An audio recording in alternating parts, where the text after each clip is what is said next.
Béatrice Vessillier, bonjour, vous êtes conseillère municipale de Villeurbanne, vous êtes aussi vice-présidente de la métropole.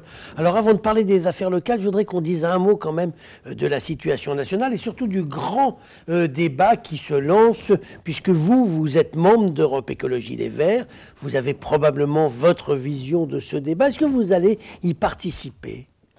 Je pense que toutes les occasions de faire parler de parler de la transition écologique sont bonnes. Donc, Europe Écologie Les Verts, oui, a l'intention de participer au débat, à voir comment ça se passera. On n'exclut pas de ne pas aller au bout si on voit que les choses sont trop verrouillées et qu'on ne peut pas être entendu. Mais le principe d'un débat, dans une démocratie, on ne peut pas être contre. Évidemment, on est sans illusion sur ce que le gouvernement et le président de la République risquent de faire de ce débat. Mais ça n'empêche pas de s'exprimer. L'urgence écologique est là, donc il faut en parler. Oui, la transition écologique, quand même l'un des thèmes qui a été retenu par le président de la République dans la lettre qu'il a adressée aux Français. Donc ça, c'est plutôt un bon point pour vous. Oui, c'est un des thèmes qu'il a retenu, mais enfin, il s'est empêché de sacrifier la transition écologique à l'aune de ce qui s'est passé avec les Gilets jaunes. Ça a été la première mesure. Oui, l'augmentation des carburants sur laquelle il est revenu. Oui. Bon, vous considérez qu'il fallait ne pas céder là-dessus?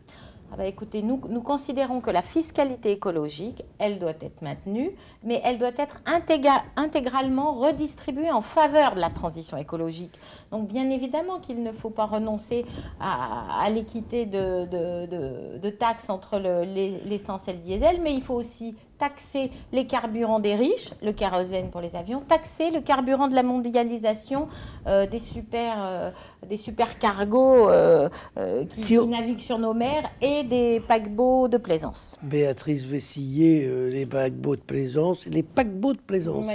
Voilà, et qui ont aussi un fuel détaxé. Bien sûr, du mais le problème, très polluant.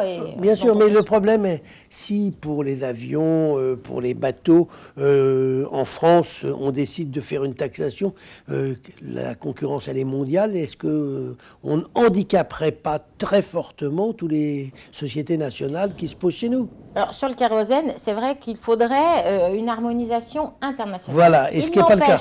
Il n'empêche que sur les vols intérieurs, la France pourrait prendre cette décision de taxer le kérosène. Et là, je pense que ce n'est pas les gilets jaunes qui s'émouvraient d'une telle taxation. Alors, parlons un peu du local, puisque si vous avez quand même des responsabilités locales, notamment en tant que vice-présidente Europe Écologie Les Verts de la métropole, vous faites partie d'un exécutif autrefois présidé par Gérard Collomb, aujourd'hui par David Kimmelfeld.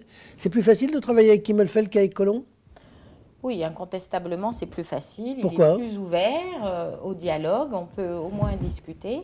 Et on a obtenu quelques avancées.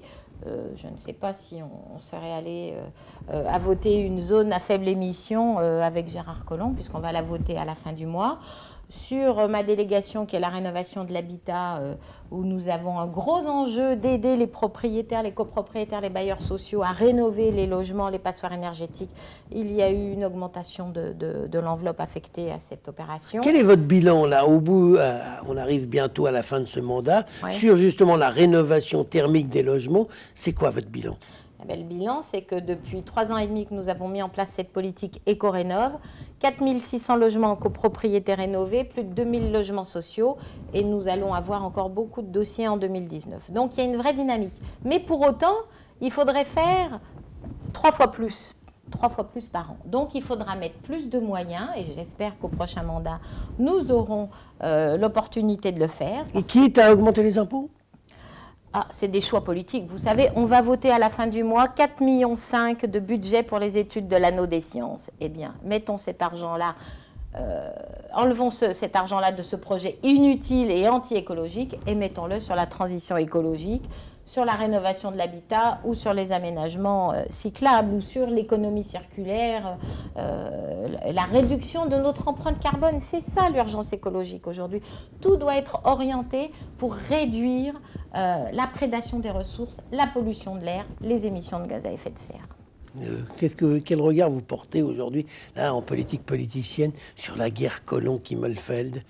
Oh bah, je trouve que c'est assez pathétique et très dommage parce que l'intérêt des Grands Lyonnais dans tout ça ne me semble pas d'une grande évidence. Donc j'espère qu'on va revenir à des débats de fond sur le contenu des politiques publiques plus que des guerres de personnes.